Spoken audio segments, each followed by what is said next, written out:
Ah, parents. We want to believe so much that everything we do is going to make a difference in our children's lives.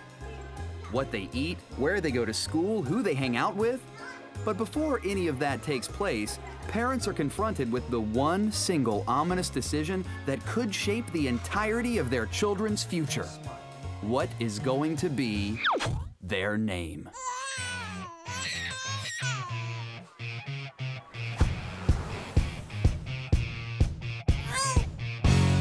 These days, there's an entire industry devoted to naming your baby.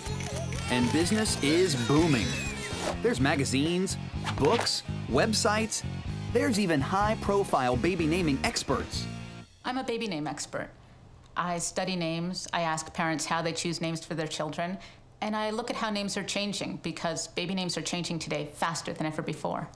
Names are important because they have a lot to do with your family, your heritage. The name represents you, you know what I mean? Street credibility, all of that. Names are definitely a big part of meeting someone. A name can make you popular and a legend. Without a name, you're nobody. You gotta have a name. It tells your whole identity. But just how important can names really be? I mean, unless it's Rockefeller or Gates, can your name have some sort of magical power over your entire destiny? Ooh, the name fairy. Not convinced? Well, what about the following story? Once upon a time, there was a young mother who thought she was naming her daughter after her favorite actress on The Cosby Show, the smart and fiery Tempest Bledsoe. This is the most humiliating moment of my entire life, and there have been many. But having never seen the way it was spelled, the young mother mistakenly named her newborn daughter Temptress. Well, little Miss Temptress didn't have an easy time growing up. What? I don't even know if that's what do you mean? As a teenager, she became sexually promiscuous, got into a whole bunch of trouble. Back here, you little shit! That's right, I better not catch you! And ended up in court. All rise! Leaving the judge to ask her mother, is young Temptress just living up to the expectations of her name? was that one little misplaced T and R all that stood between a life of ease and Huxtable success versus those long, hard days in court and juvie?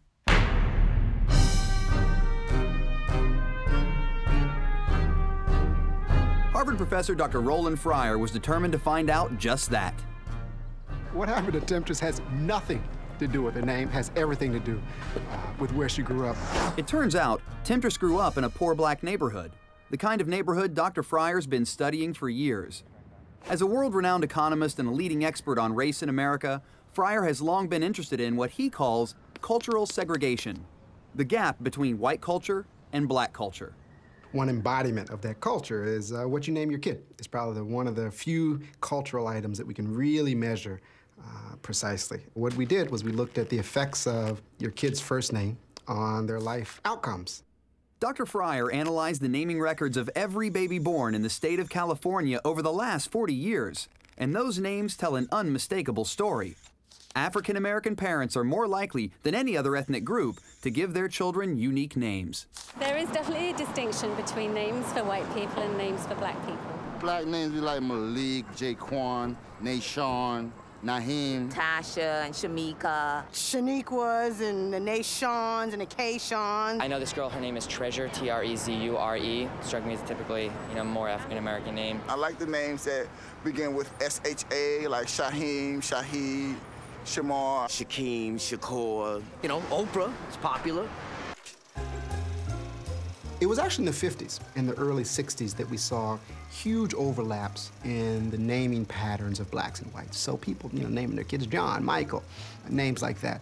And what you saw was around in the 1968 or so, kind of the Black Power movement, actually, you saw distinct bifurcation with black names getting more distinctively black, and a lot of them were Islamic names because the Black Power movement was about identity. Who are we? Who are you? Are you part of us?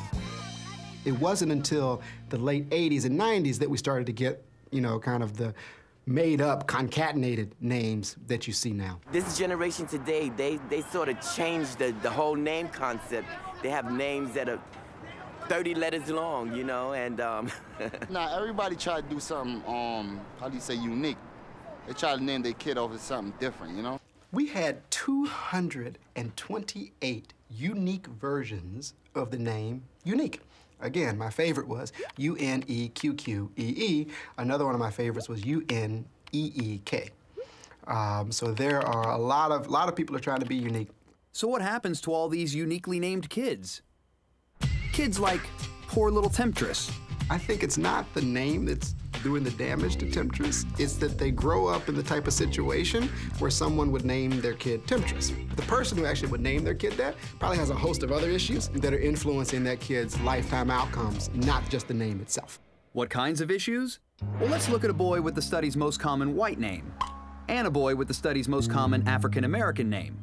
The person who gives their kid a distinctively black name, on average, is more likely to live in poverty and to be kind of on the lower rungs of the socioeconomic ladder.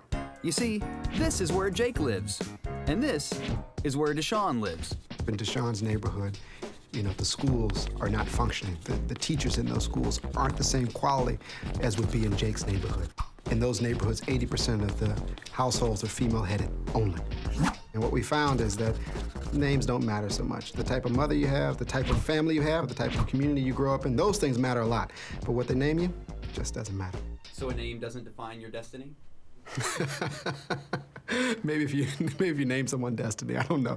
But no, I mean, your name doesn't define your destiny.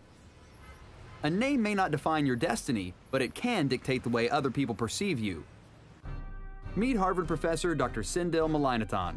I'm very familiar with Roland Fryer's work. We both worked on the impact of names. I think Roland has emphasized that the people who choose names that are very black are different from the people who choose names that are not very black. Whereas we've emphasized that, holding everything else constant, the people who end up with very black names are treated very differently. We know that in the data, African Americans earn a lot less. And we're interested in how much of that earning less is simply because they find it harder to get a job. And are African Americans treated very differently in the labor market than whites? Dr. Malainathan conducted his own study, this time in Boston and Chicago. What we did is we made up 5,000 resumes. Half of them we put an African American name, half of them we put a white name. Otherwise, the resumes were the same. And we sent them out. And then we said, which got called back more? And what we found was that the same resume, when it had an African American name, was about 33% less likely to get an interview than when it had a white name. It means that if a white person is searching for a job for 10 weeks, an equivalently skilled African American person would be searching for 15 weeks. And those are 5 long weeks if you're unemployed. You can judge somebody by their name. It's not right, but people do it. They assume that just because your name is Monique or your name is Lavon or Shaniqua, that you're African American and you're not qualified because your name has an ethnicity to it. One time there was a girl named Lakeisha. I talked on the phone and I thought she was black, but when I met her, I was totally shocked that she was a white Southern girl. When I picture Rashonda, yeah, she's black.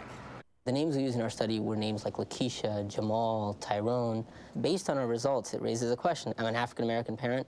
I'm thinking of naming my child. Tyrone sounds like a very good name. I might have had a grandfather named Tyrone. Should I name my child Tyrone?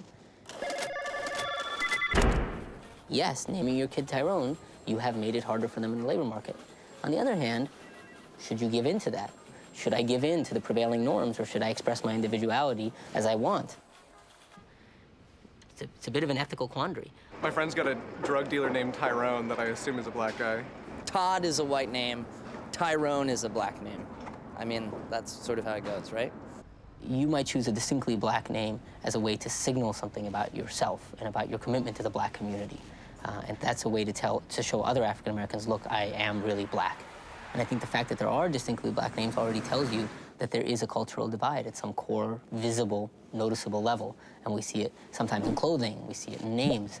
And in fact, it's true, there are quite a few distinctively white names like Emily, Brendan. I'm forgetting what those, if you give me a minute, I can come up with the others. White names is like Sarah, Megan, Maria, Mary, Billy, Becky's, John's, Tad, Joe, Mike, Ryan, Sam, Chester. My brother and I were talking about how we had pretty white-sounding names. He's Abner, I'm Harper. Stone Phillips. Look, that's like perfectly suited for a white guy. This is the best white guy name you could have. We live in different cultures, and your name is largely determined by your culture. And the difference in the incidence of Lakeisha amongst African Americans versus whites might be a good way to understand how truly there are different cultures that African Americans inhabit and whites inhabit. Today, there's more evidence than ever that the culture we come from influences the names we choose. Just ask the baby naming expert.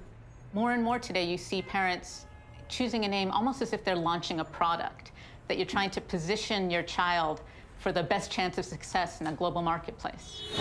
So in an oversaturated marketplace, which names garner the most attention? Are some names destined for the top shelf while others are headed for the bargain basement? Let's take a look at two different product lines. Turns out there is such a thing as a knockoff name. The top 5 middle-class white girl names from Fryer's study are, in order of popularity, Ashley, Lauren, Jessica, Emily, and Sarah. While the top 5 lower-income white girl names are Brittany, Samantha, Amanda, Jessica, and Ashley. So what's happened to Ashley? She's fast losing her popularity on the middle-class list, but she's #1 among the Walmart crowd. As those wealthier folks see their names popping up everywhere, they quickly discard them in favor of less common merchandise. And just like that, today's high-end Ashley becomes tomorrow's low-rent Trashly. On the lowest rung of the ladder are the names that most signify lower-class parents, like Misty, Destiny, Bobby, Brandy, or Cindy. Now, if you're over 40 and actually remember a time when these names didn't belong up here on stage, you're right. Years ago, these names wouldn't be caught dead in a place like this. But the years have not been kind to a name like Bobby, and even though she once was at the top of the socioeconomic ladder, today, she's just clinging to her former glory. Please don't name your kid Barbie or Bambi or anything like that. They might end up being a dancer one day because of it. And if you do end up with a name that's bound for stripperdom, at least you can change it. I mean, hey, it works in Hollywood. Think about it. Would John Wayne have been as tough if his name was Marion Morrison? Would we think Marilyn Monroe was as beautiful if her name was still Norma Jean? And would we think of Ice Cube rocking the crowd if his name was still O'Shea Jackson? Actually, I always wanted to change my name to Max Powers, because it seems like a name that everybody, like, once they hear it, they're like, dang, this guy must be really cool. I wanted to change my name when I was younger. I never liked it. If my name was Henry Obama, you know what I mean? I think that would mean something to people, and I would have more doors open for me. I did want to change it, but now I'm sort of cool with it. It just sort of like jumps on your back and rides along with you through life, you know? As much as you may hate your name, at least your dad isn't this guy. Meet Robert Lane. He had 2 sons. He named his first son Winner. 3 years later, he named his next son Loser. So Winner and Loser Lane set off in the world to claim their destinies. And what happened? Well, Loser went to prep school on a scholarship, graduated from college, joined the NYPD, and eventually became a detective and then a sergeant. He goes by Lou now. And his brother?